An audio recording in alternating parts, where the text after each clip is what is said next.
All right, guys, we just got the Challenger pulled off of the Camaro body. I have traced out where it was sitting, and that's where I'm going to go and cut.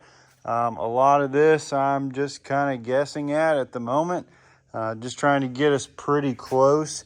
I'm not really in the mindset if you cut too much off in these areas, you can't put it back, because I can. We're going to be adapting the body to this Camaro. It really doesn't matter if we're adding, subtracting, in my opinion, as long as it's not structural. This whole bottom portion here, we are going to be doing a steel tubing frame style reinforcement. We might even get a little crazy, do some reinforcement on the bottom of this floor just to really beef this thing up. This whole front section here is going to have to be cut off. We're going to have to reinforce, probably do either steel tubing or a thick steel plate in the front. But for right now, we're going to go through here. I've marked out along where the body was sitting, and I'm going to cut that out and see how far we can get the body down onto the Camaro today.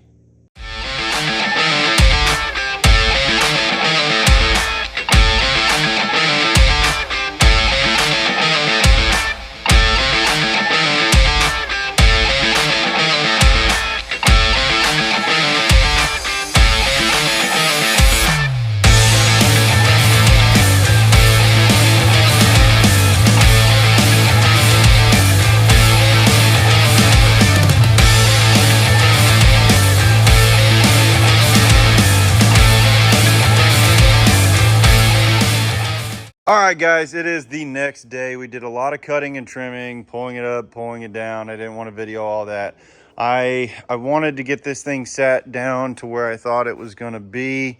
I think I've got it pretty dang close. So we've had to do a couple of things. We're going to start here at the dash. This was actually one of the most daunting tasks that I was not looking forward to.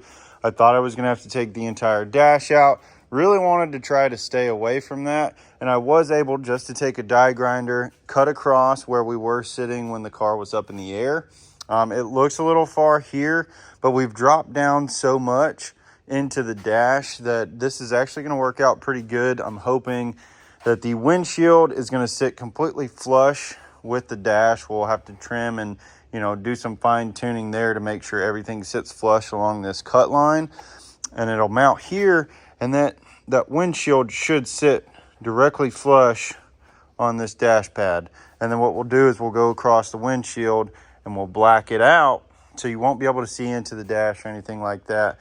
We'll probably will make some type of plate, cover plate, something to just make sure that everything's covered up and sealed, nothing gets down into the dash. But I think it turned out really great. We've got it about as low as I can possibly go. This side's actually too low here, so we'll have to raise this back up. But what we're going to be doing is we're going to be putting a 2x6 steel tubing along the side of where the old frame rails were. And this pinch weld is actually going to sit on top of that 2x6 piece of steel. We're going to weld to that, to the Camaro to the steel, the bottom of the rocker to the steel. So both cars are going to be tied into that 2x6 steel tubing. It's going to be 75 inches long, goes along the entire bottom of the car, and we'll put that rigidity and reinforcement back into the side of this car.